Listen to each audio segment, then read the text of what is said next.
Okay, so are you ready to dive into a case that will have you questioning everything you thought you knew about love, trust, and, well, let's just say dessert? This is not your typical love triangle. The details in this case are stranger than fiction. We're diving into the murder of Robert Lemon, who seemed to be living the dream in Silver Lakes, California. But as we'll soon learn, that picture-perfect life was hiding some very dark secrets. It's a story that shows us how easily an illusion of happiness can fall apart when infidelity and deceit come into the picture. Right. So who are Robert and Sabrina Lemon? From the outside, they seem like the ideal couple. Always the life of the party, incredibly outgoing. They were really involved in their community and known for always being generous. They even had a name for their close group of friends, right? The Wolf Pack. The Wolf Pack. Yeah. And this Wolf Pack wasn't just a name, it was a whole lifestyle. Mm-hmm. Their social life was incredibly active with tons of parties and get-togethers. They were always surrounded by people. And alcohol was a big part of that social scene. I read something about their saying it's 5 o'clock somewhere. Yes, exactly. And in this whirlwind of social activity, with all the alcohol and blurred lines, is where the foundation of this case really starts to take shape. Because Robert and Sabrina had an open marriage. They were free to see other people. An open marriage. Okay, so that totally changes things. So they presented this very specific image to their friends and their community. But were they both really happy with this, or were there problems under the surface? That's the million-dollar question, and one we'll definitely explore. It's important to remember that even in open relationships, you can still have unspoken expectations. Jealousy and resentment can build up under the surface. Yeah, that makes sense. So tell me more about Robert. Everyone said he was a genuinely good guy. Absolutely. People called him a gentle giant, a teddy bear. He was known for being kind, generous, and he had a really strong faith. He and Sabrina were incredibly devout, went to Mass together every Sunday. They were even baptized together at the same church back in 2000. Yeah, faith was a big part of their lives, at least the lives they showed to the world. And I think that makes everything that happened even more shocking. So what about Robert professionally? Robert worked for BNSF Railway. It was a job he was very passionate about. He was a dedicated employee, known for having a very strong work ethic. But the job wasn't without its risks, was it? You're right. The rail yards could be dangerous. They were often targeted by thieves, and there would even been some incidents reported in the area where Robert worked. So outwardly, they were living what appeared to be a really great life. A loving marriage, a close group of friends, strong faith. But as we know, things are not always what they seem.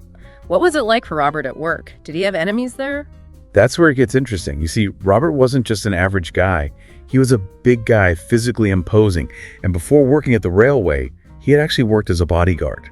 He was someone who could handle himself. Not someone you could easily intimidate. Exactly. And that's what makes his murder so perplexing. Because Robert Lemon was murdered on August 17th, 2017, shot execution style at his work. Wait, hold on. Murdered? This just got serious. Yes. And figuring out the truth behind Robert's murder will require us to peel back the layers of his seemingly perfect life.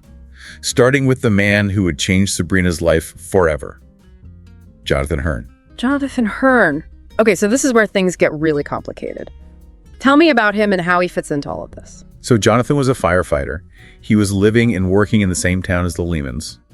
And he actually met Sabrina back in 2012 while she was working part-time at Costco. Costco? Yeah. It wasn't long before their connection became a serious affair. And this affair continued even after Robert found out about it. It did. Robert found their text messages and confronted Sabrina about it. She promised to end things with Jonathan, but that didn't last long. So this wasn't just some fling. This was a serious relationship that Sabrina was hiding from her husband. The man who, at least to everyone else, seems like the perfect partner. It makes you wonder if maybe that's part of what made this whole situation so messed up. Yeah, it definitely is something to think about. The fact that they had this open marriage with all its complexities, the potential for jealousy and resentment. Even within an open marriage, those emotions can be really powerful motivators. For sure. And remember, this is all happening while the police are trying to figure out what happened to Robert. So let's go back to that investigation. What was the crime scene like? So when the police got to the rail yard warehouse, it was a chaotic scene. Robert's office had been totally ransacked. There were papers everywhere. And at first glance, it looked like maybe a robbery gone wrong. But something wasn't right? No, not quite. The details didn't really add up. Like what? What didn't make sense? For one thing, there's the fact that Robert was a big guy. Remember, he'd even worked as a bodyguard before. He wasn't an easy target for a robbery. Plus, he was well-liked, known for being generous. No one could figure out why anyone would want to hurt him. So the police see what looks like a random act of violence, but something about it feels wrong. What kind of leads did they have at that point? Not a lot. They found a shell casing at the scene. It was either a .44 or a .45 caliber, and they had that security footage, remember? It wasn't the clearest, but it did show a figure with a pretty noticeable limp walking by Robert's office right around the time of the murder. A limp? Okay, that seems like a big deal. You'd think that would narrow down the suspects. You would, but investigators know better than to jump to conclusions right away. I mean, a detail like that could be real or it could be staged to throw off the investigation. A red herring to lead them in the wrong direction. So what did they do next? They started by talking to the people closest to Robert, trying to understand who might have had a reason to want him dead. And of course, that led them to Sabrina. Who at this point is still pretending to be the grieving widow. Exactly. And she stuck to her story, saying that she and Robert were happy that he didn't have any enemies. But we know that's not the whole truth. Not even close. And as the investigation went on with no real progress, a break finally came from an unlikely source. Robert and Sabrina's friend, Jason. Remember from the wolf pack? Right. Okay, so 3 weeks after the murder, Jason comes forward. What does he tell the police? Jason completely blows the case wide open. He tells them about Sabrina's affair with Jonathan Hearn. He tells them that Sabrina and Jonathan had been involved for years, that everyone in their inner circle knew about it. Wow. So much for the perfect couple. And this whole affair, especially since it continued after Robert found out, definitely gives Sabrina a motive to want Robert gone. It does. But it's still a big jump from an affair to murder. And Jason doesn't stop there. He also tells the police about a weird voicemail that Jonathan left him right after Robert died. Weird how? What did Jonathan say? It was this strange mix of remorse and apology, but really vague, almost like he was trying to avoid saying too much. Like he was dancing around a confession but not actually admitting to anything. That's definitely suspicious. But is a weird voicemail enough to bring Jonathan in for questioning? It's definitely enough to make them suspicious. Yeah. Especially when you add in the other piece of information Jason gave them. Jonathan owns a motorcycle. And motorcycles are often associated with, let's just say, a certain way of walking. Exactly. All of a sudden, that limp from the security footage starts to look a lot less like a coincidence and a lot more like a key piece of the puzzle. So now the police have a possible motive. They have a suspect who owns a motorcycle, and they have this weird, cryptic voicemail. Do they have enough to arrest him? Not quite. They need something more concrete to connect Jonathan to the crime scene. And that's where their investigation takes a risky but calculated turn. They decide to use a wiretap. Risky because wiretaps are really hard to get approved. What made them think they could get away with it in this case? Well, it's not easy, but it's not impossible either. Wiretaps are usually only allowed in cases where there's a strong suspicion of criminal activity and other ways of investigating haven't worked. In this case, they had enough evidence to convince a judge that a wiretap might be the only way to get to the truth.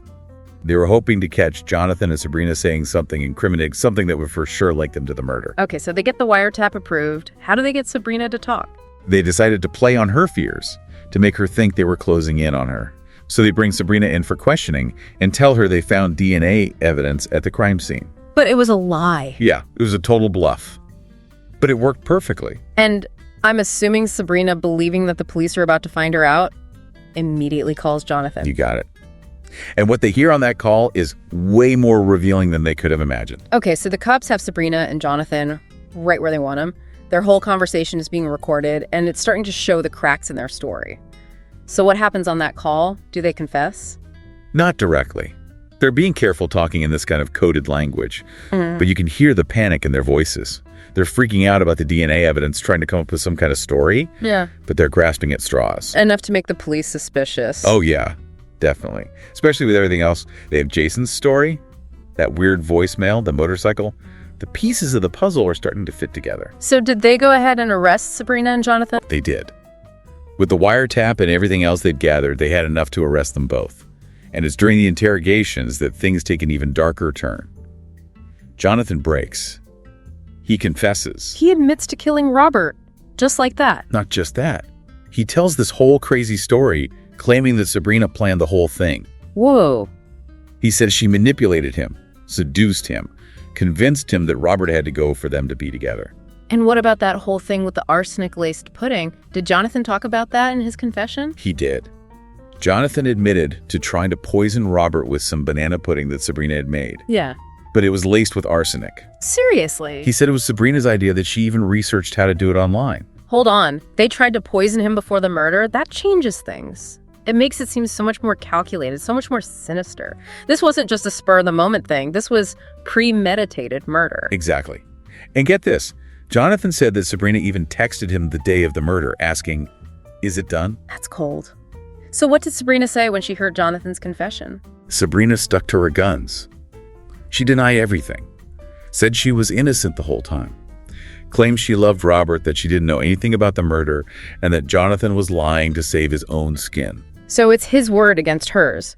But what about that letter Jonathan wrote, the one he gave to Jason before the murder? That letter became really important during the trial. Remember how it talked about Jonathan needing to do something big, something he might regret? Yeah, it was vague, but it definitely sounded like he was involved in something bad. Well, in that letter, which the jury got to see, Jonathan specifically says he killed Robert because he was in love with Sabrina. He writes about how their love was worth the risk, how he couldn't imagine life without her. Wow. It sounds like they had all the proof they needed. So the prosecution had Jonathan's confession, they had the wiretap recordings, they had that letter, plus the testimony of people who knew about the affair. What did the jury decide? After weeks of listening to testimony and looking at the evidence, the jury found Sabrina Lohman guilty of murder. She got 25 years to life in prison. Wow. And Jonathan? What happened to him? Jonathan took a plea deal.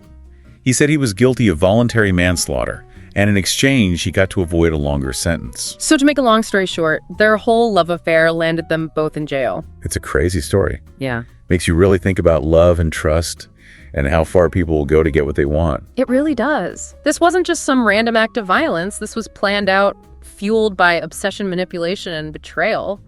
Makes you wonder if there were warning signs along the way. Were there red flags that people missed? That's the question that really sticks with you after a case like this. It shows that you can never really know what's going on behind closed doors, and sometimes the most perfect-looking lives are hiding the darkest secrets. That's definitely something to think about. And that's all the time we have for today's deep dive into the twisted case of Robert and Sabrina Lohman. But we want to know what you think. Do you believe Sabrina was the mastermind behind it all? Let us know on social media, and join us next time for another deep dive into a case that'll keep you guessing until the very end.